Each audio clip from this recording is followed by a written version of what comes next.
Hello everyone, welcome back. This is Dr. Rhonda Kofelt. I'm doing part 2 of our thermodynamics discussion. In this part, we're going to look at calculating changes in entropy in the surroundings. So we talked about the system, now we're going to look at the surroundings.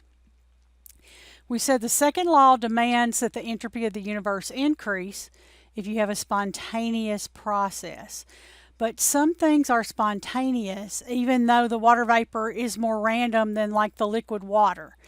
If it's spontaneous, but the entropy change is unfavorable, okay, there must have been a large increase in the entropy of the surroundings. The entropy increase must come from heat. Okay, so heat must have been released, and so we must have had a powerfully exothermic reaction. When the process is exothermic, it adds heat to the surroundings, and when you add heat to the surroundings, you increase the entropy. The opposite, of course, is true with endothermic. It takes heat from the surroundings and it decreases the entropy of the surroundings. The amount is going to depend on the original temperature, because the higher the temperature is at the beginning, the less effect there will be if you either add or remove heat. So if you're starting at room temperature, you're going to see these changes as an increase in entropy of the surroundings. But if it's already at a high temperature, it's going to be a very minimal effect. So the entropy change is proportional to the amount of heat gained or lost. All right, so the Q of the surroundings is equal to the negative Q of the system. We saw this when we were looking at the calorimeter as well, when we were looking at heat. So the entropy change is inversely proportional to the temperature, right? Because we said if it's really high already, then it's not going to see very much of a change. So that change will go down as you go higher in initial temperature. If we have a constant a constant temperature and pressure, the change in entropy of the surroundings is going to be equal to the negative Q of the system divided by the temperature, or the negative delta H of the system divided by the temperature. So we use this formula to figure out the entropy changes in the surroundings when we have actual numbers to put in here. All right, so for example, in this example, we have a reaction up here of our old buddy propane. Okay, we're going to add 5 moles of oxygen to it. We're going to produce 3 moles of carbon dioxide and 4 moles of water. Everything's a gas, right? The delta H for this reaction is a negative 2044 kilojoules. So in A, we want to calculate the entropy change in the surroundings associated with this reaction if it's carried out at 25 degrees C, which is a normal temperature. Now remember, temperatures are going to be in Kelvin. So 25 plus 273 is going to be 298.15 if you're an engineer. All right. And so that's going to be, we know that our formula is the negative delta H divided by the temperature in Kelvin.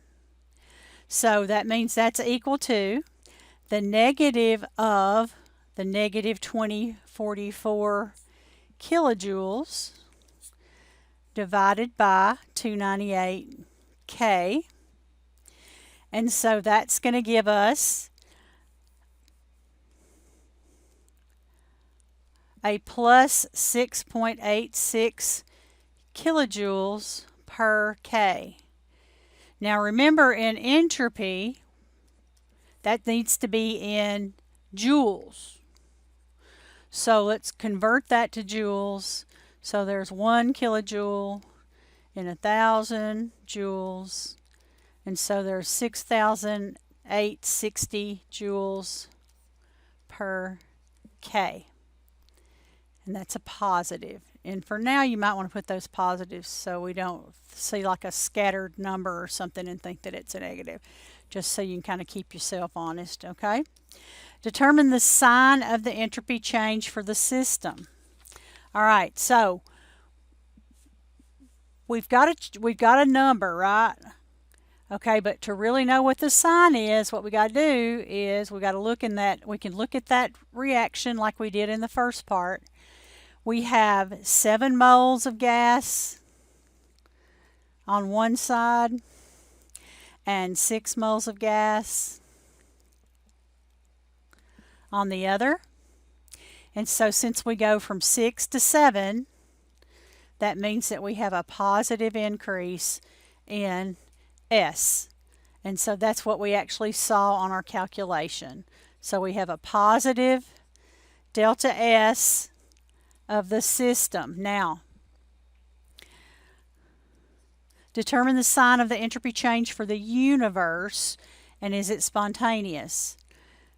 The delta S for the universe, we said this before, is the delta S of the system plus the delta S of the surroundings. So the delta S of the system, we said, wait, was I doing? No, sorry, surroundings. That should be surroundings. Sorry, my bad. System, surroundings, just make sure I don't get messed up. All right, so we had a positive system and a positive surrounding. Therefore, the delta S of the universe must also be positive. And if the entropy is positive, then we're saying it should be spontaneous of the universe. So the change in surroundings was positive. The change in the system, see, I got those backwards. I knew I did. This is surroundings, and that one's system. Sorry about that. When you look at those, all those S words, oh my gosh, surroundings, spontaneous, system. Okay, S. The delta S of the surroundings is what we were calculating here, and it was a positive. So then we did the delta S of the system from the balanced chemical equation, which gave us the positive S, okay, delta S.